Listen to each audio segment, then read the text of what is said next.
Hey guys, Sundown here. This is going to be my chapter review to My Hero Academia or Boku no Hero Academia 28375. Now, this was an amazing chapter. Such a good chapter. We didn't even really get like a cover page or anything like that. We literally go straight into the chapter, and I think it was at the end of last chapter we were all kind of considering how the hell did Makia get to this city? He should have been, well, at least one of my questions was Makia should be really in the throes of being under sedation right now. There's no way that he destroyed everyone that was around him. So, what did we get at the beginning of this chapter? We see the reactions of the kids from Class 1A, Class 1B. So, we see Jiro, Yao, Yorozu, Shoji, Ojiro, Sero. We see Kendo, Mina, Vanta Black, all these guys. Everyone's there. And they're all looking in the distance towards the audience. And I was like, what the hell is this? What the hell's going on? And you just see immense destruction on the second page. Absolute destruction. I was like, oh my god. So this is what we should have kind of assumed, or what we did kind of assume, but we weren't 100% sure. But it turns out Gigantomachia went full apeshit, 100% apeshit. There was no stone left unturned over here, quite literally. And he decided, you know what, I gotta get to Shigaraki, I gotta go full apeshit. And when we see what his full apeshit form looks like, amazing. But the kids at this point in time, they're just looking, and you have Sero actually asking Shoji, he's like, Shoji, are the heroes, were they in that direction? Are they dead? What the hell? And he's just like, nah, dude, I can't confirm.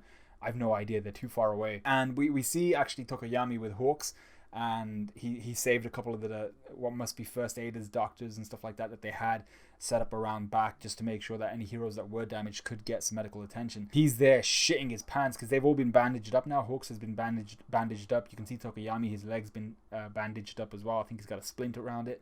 And they've just seen this absolute demon just run right through their camp and destroy everything. And you see Yao Yorozu, she's just there like, holy shit, this is completely crazy. And I think this is her monologuing here at this point, but she says we only survived because Makia didn't consider us worthy enemies. He didn't consider us even worth killing. And we see this flashback of heroes just being strewn across the ground, thrown through the air with trees.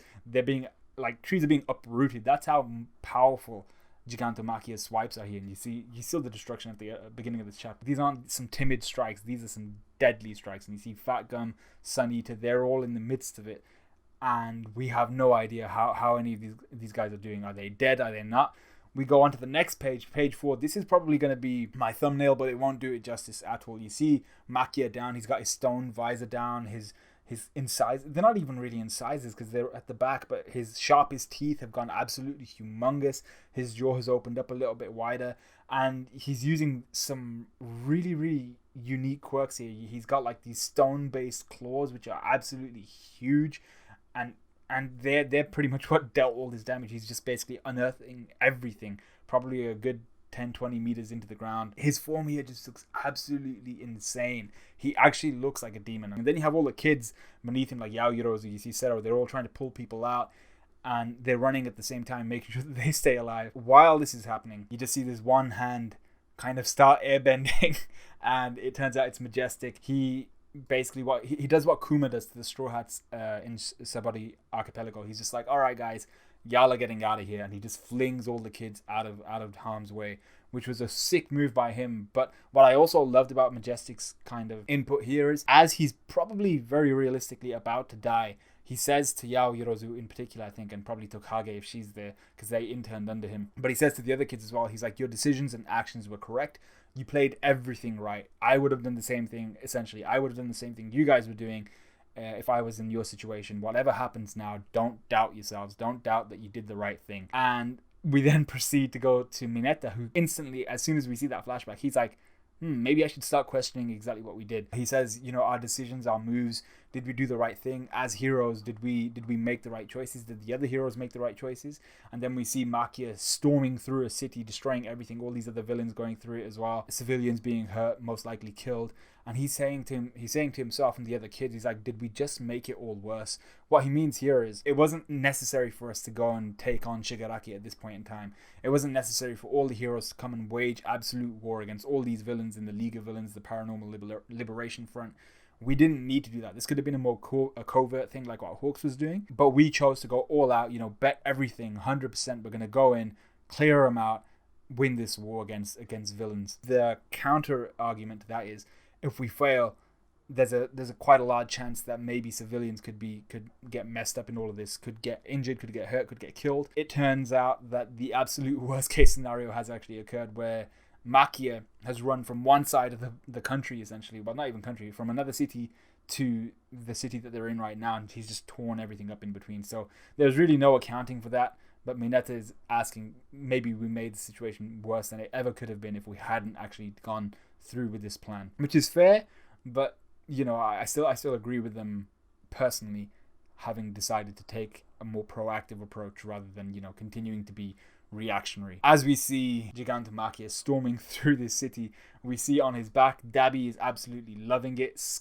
What's his name? Skeptic. He's just there. Obviously, he doesn't want to really be there. You see Toga. She just looks. I thought she regretted it, but the people on Reddit seem to think that she, and I kind of agree to an extent, she looks like she's just tired of everything. With Twice dead, she just seems to, all of her energy's been sapped out of her now that all of that rage has kind of been quelled. But for me, she seems like she's seen enough. She's had enough, and I'm not. I want to see what this is gonna lead to. Are they gonna go to Shigaraki at the end of this and be like, "We're done with you. We don't want any more of this"? Is he gonna steal their quirks and just be like, "All right, get the heck out of my town"? I don't know what this is gonna lead to, but they all look tired apart from Dabi. Toga looks tired, like she's done with it. Mr. Compress is kind of looking in the distance, like, "Ooh, I'm not too sure exactly what that this was gonna occur." He doesn't really know. At least that's the vibe I'm getting from his panel. And then Spinner's looking back with complete regret, like, "Oh my god, we just killed civilians. We killed hundreds of civilians, maybe. This is not what I signed up for." We then go to Dr. Ojiko, and he's there with President Mike, and he's being shackled by the cops and everything like that. And he's talking about Makia approaching them, and he tells us here that actually Gigantomachia is the original. He's the one that all the Nomu have been based off of. So Makia was this. I'm not sure how it happened. Makia might have been their first test subject, or they found out something about him that made him a very useful test subject. He's the one who they did all their initial tests on. They found out he could use multiple quirks without using his mind, and all the Nomu have been modeled after him, that's a really, really important detail, actually, because we see the Nomu here. The fact that Gigantomachia is the original, he's the one that everyone else is being modeled after, that's a very big feat, even though it's not something he actually did. That's a kind of a high honor and a high station for Gigantomachia to have. We then go back to the scene of the fight with Shigaraki, where Shoto cools down Endeavor with his ice. He tells Endeavor, "Yeah, I had to help Ryukyu and those guys first." And we actually see here Bakugo with his hand out, and this is quite literally Bakugo just saw Deku pounce away from him to go and fight Shigaraki, to go and help Endeavor against him, as he was about to fire that bullet through Ryukyu's hand towards Aizawa. And Bakugo's just there. I'm not sure what his expression is here. It's either concern for Deku, or I think it's concern for Deku, because he's looking after basically Gran Torino, but he saw his boy Deku dip off after the Shigaraki, so he's just there a little bit concerned at the moment, I think. We then have, what is it, Rock or Lock? I think it's Lock. It's one of the two, but we have our boy here telling Deku, he's like, "All right, we can see that Aizawa's bleeding out. We're going to tie up his leg." He's like, "Deku, you just need to run.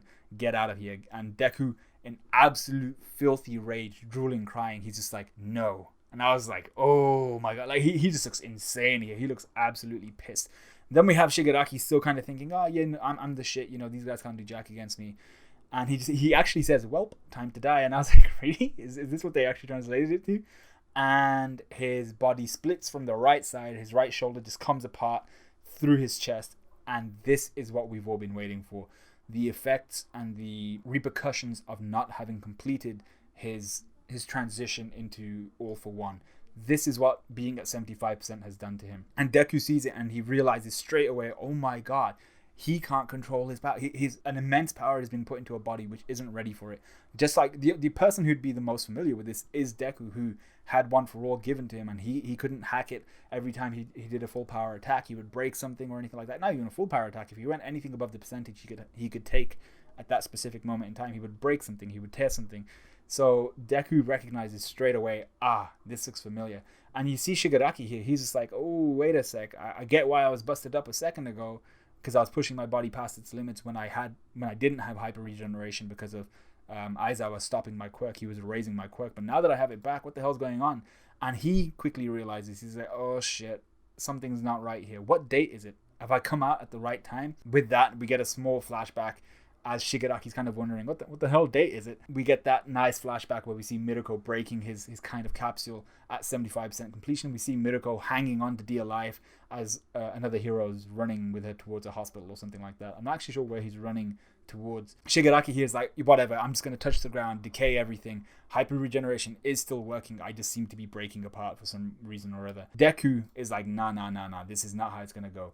So Shigaraki touches the ground, and suddenly we see this puff of smoke as Deku leaps into the air. And I was like, okay, he's black whipped people around him and he's jumped into the air, but he's still got to land, right? What's going to happen? Nah, Deku stays in the air. He uses Nana's quirk. He's actually using float. I shit my pants. I was like, oh my god. Now, I'm not usually a fan of like mid-combat someone being able to use a quirk or someone being able to utilize a power in anime or manga that they haven't used before and using it expertly and using it to an extent where they can control it. Maybe if there's small bursts of it, like when Ichigo would release like a Getsuga Tensho that was blackened and he would hit Byakuya or something like that, I'd be like, alright, cool. But Ichigo himself hasn't mastered it until much later on in the manga. But here Deku is able to use it. And he's able to stay afloat, which I was slightly confused by. Like, maybe there's some element of training we haven't seen yet. But even then, I'm actually really happy with this, just because I feel like Deku needed a little bit of a boost to even get any of the heroes out of there alive. There was no good looking situation here unless Deku did this, and I'm a real big fan of the last panel where Deku's got Black Whip wrapped around his left arm. He's got his right arm tucked in, ready to absolutely clap Shigaraki, and Shigaraki's slowly regenerating back with Deku full of anger, full of rage, full of confidence. So I can't wait to see what's happening. It was a bittersweet moment seeing Gran Torino recognizing, oh shit, that feeling. He recognizes that it's Nana's quirk, and you get this kind of sad panel where he's next to Nana. They're kind of both flying through the air. But that was the end of the chapter. Next chapter is gonna be, I think, in 2 weeks. So that's gonna be absolutely insane. Once again, like I said before, I don't expect Deku to have any real control over float unless we get to see that in his spare time or something like that he was actually practicing float because he'd unlocked it earlier, but I really doubt that's the case. So I'm expecting both Shigaraki and Deku to show a lot of eroticism, if that's the word, with their quirks, with Shigaraki realizing, oh shit, I've hit the kind of limit, and Deku realizing I've unlocked a new quirk that I know nothing about. So let me know what you guys thought of this chapter, what you guys thought of this review. Like, comment, subscribe, all of that good stuff, and I'll see you guys in a bit.